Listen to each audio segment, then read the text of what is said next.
Hello दोस्तों। तो पिछली वीडियो में हम लोग बात किए थे कि ग्लूकोज से पायरूवेट कैसे बनता है ग्लाइकोलाइसिस पाथवे में। अब इस वीडियो में हम लोग बात करेंगे कि फेट ऑफ पायरूवेट क्या होगा। अब पायरूवेट बन तो गया है साइटोप्लाज्म में, सेल के साइटोप्लाज्म में पायरूवेट बन गया है। अब उसका आगे क्या होगा वो फेट को हम लोग देखेंगे इसमें, ठीक है। तो ये डिपेंड करते हैं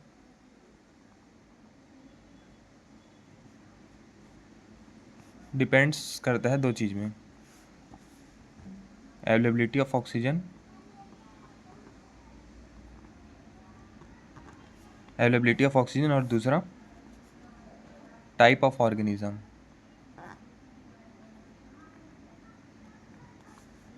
कि यूनिसेलुलर है, प्रोकैरियोट्स है कि यूकैरियोट्स है, इस पे डिपेंड करते हैं,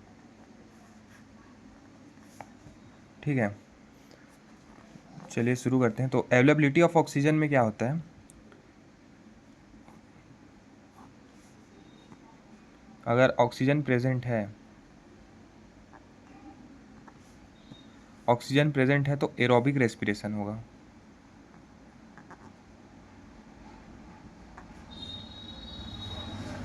और अगर ऑक्सीजन अब्सेंट है तो होगा एनारोबिक रेस्पिरेशन।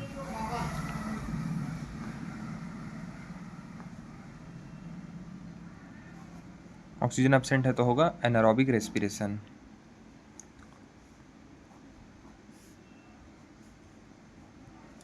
अब यही चलेगा यूनिसेलुलर ऑर्गेनिज्म में, जैसे कि यूनिसेलुलर ऑर्गेनिज्म ईस्ट,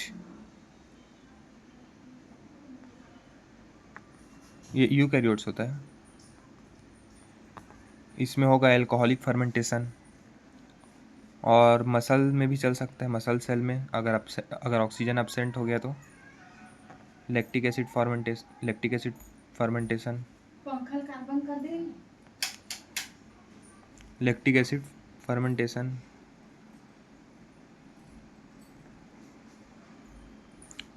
ठीक है, तो अब देखते हैं ईस्ट में। पहले देखते हैं ईस्ट में एल्कोहलिक फर्मेंटेशन कैसे होता है।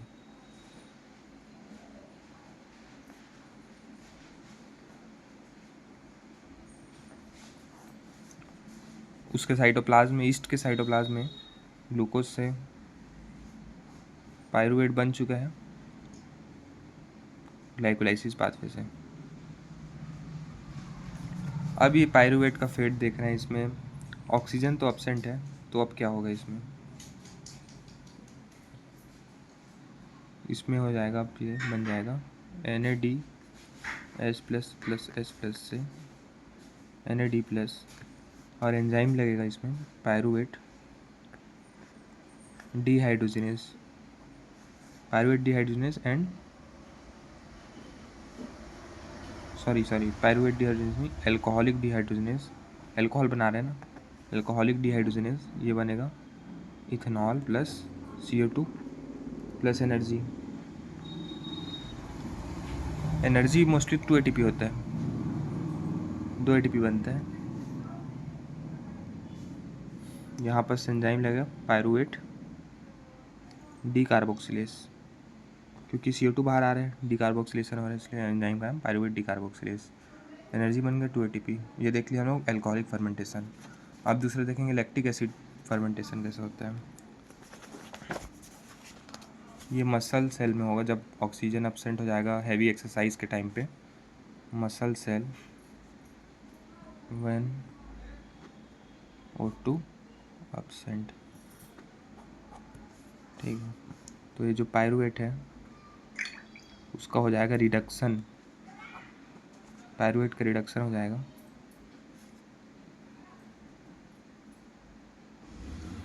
NADH++S+ से NAD+, रिडक्शन हो गया एंजाइम, इसमें बनेगा लैक्टिक एसिड।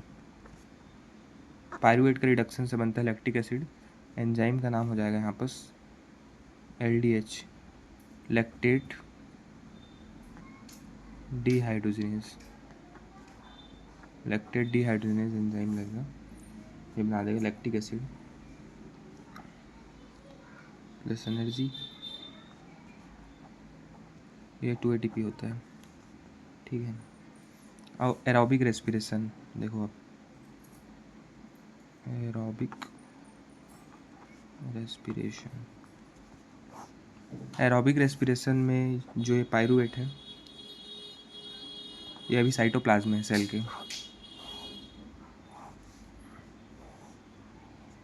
साइटोप्लाज्म, सेल के साइटोप्लाज्म में है, यहाँ पर माइटोकॉन्ड्रिया, ठीक है।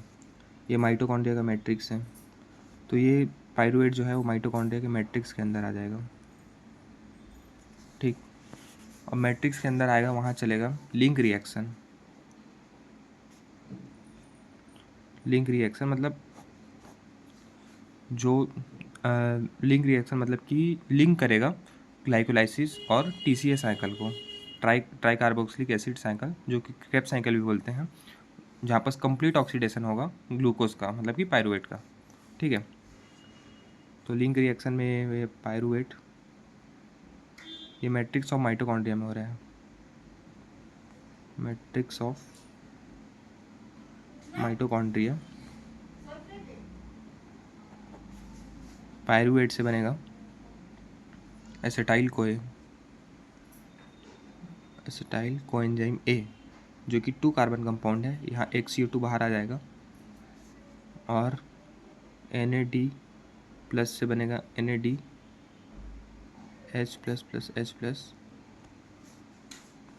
एंजाइम का नाम है पायरूवेट डिहाइड्रोजिनेज एंजाइम लगेगा, PDH, और ये बनेगा, इसमें मैग्नीशियम आयन लगता है Mg2+, ठीक है। बना लिए, ये जाएगा TCA साइकिल और Krebs cycle for complete oxidation,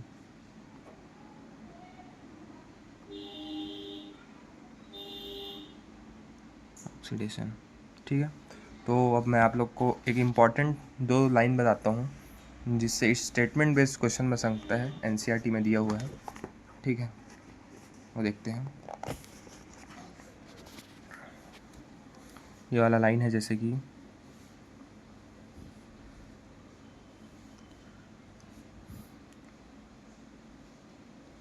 in both lactic acid and alcoholic fermentation not much energy is released, 2 ATP बनता है बताया था, less than 7% of energy in glucose is release and not all of is trapped as high energy bond of ATP।